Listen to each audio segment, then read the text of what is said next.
and welcome back. This is the next video in my little series on PC cafes in Korea and Japan and a few other places.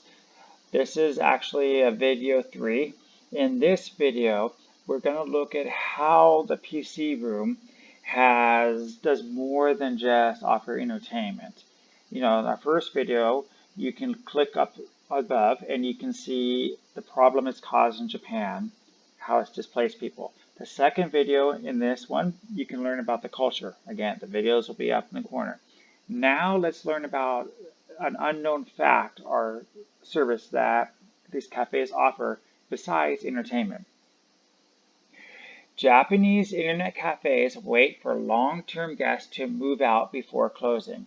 The internet cafe operators are working out how to deal with long-term customers who rely on their facilities and are struggling to find alternative housing as the outlet prepares to shut down amid the virus outbreak. Internet cafes have become caught between the need to follow shutdown requests for authorities due to the epidemic of wanting to stay open for those who have made their stores their home. So this is kind of the issue. Yes, many people go for gaming, but usually about like 9, 10 o'clock at night, they either do one of two things. They'll dim the lights, or it's all dark, and then people will sleep in their chair, and then they can use the bathroom showers in the morning. So they can sleep there overnight because instead of being on the street homeless. Other times, the PC room has a floor above it, and they just throw down mats with one pillow, one blanket, and they sleep on the floor.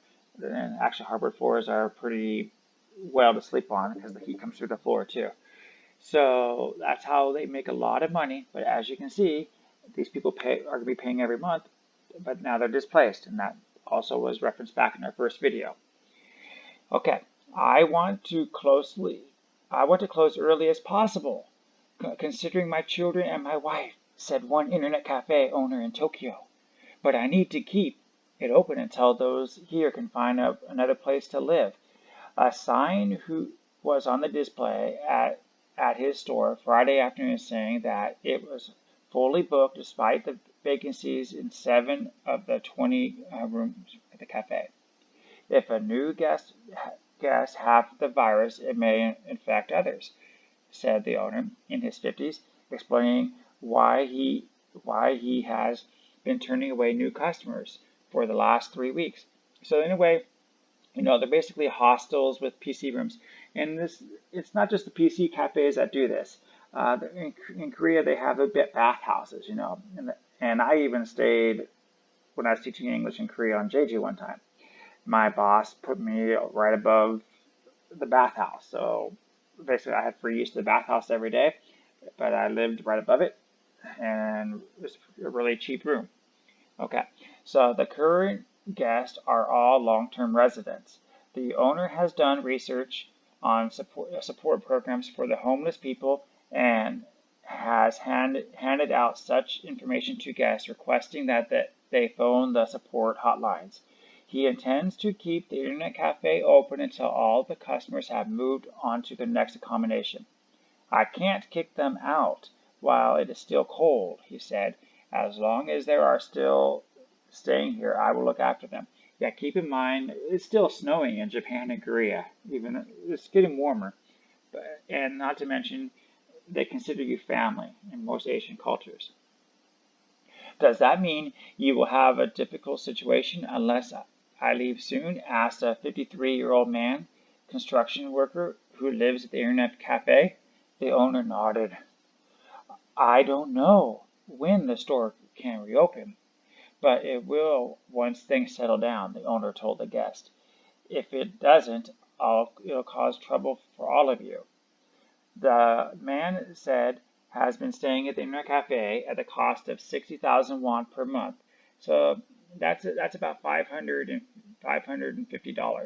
per month. Japan is very expensive. So, in America, you would think about $550. That's a whole room for a house in California. our whole apartment somewhere in America, but that's really cheap for Japan. Okay, for 1 or 2 years. Wow. He said he will return to his hometown outside of Tokyo after the stores close, but that he felt uneasy about the move.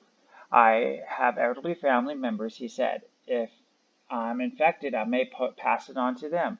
I am fortunate to have a place to return, he added. There are some among us who have nowhere to go. Okay, so that is the second article, well, the third article about this topic. And I hope you gain experience in the way different cultures act. What do you think about these kind of PC rooms? Do you think that serving two kind of markets is good? I know in America they're always like, "Well, go get a motel." Motels could be very expensive. America doesn't really have too many, I guess, auditoriums or whatever just to go lay down. But this is kind of what they do in these countries. So what do you think about that? Please leave your comments below. I would really be interested in hearing. And stay tuned for my other article on this topic. Hi, the small clip you saw was brought to you by Loyal World News. If you like what you saw, you should subscribe and look up my daily Loyal World News report for its full version. If you don't want to watch it on YouTube, prefer to be on the road, I also have a podcast in every full-length video I put up.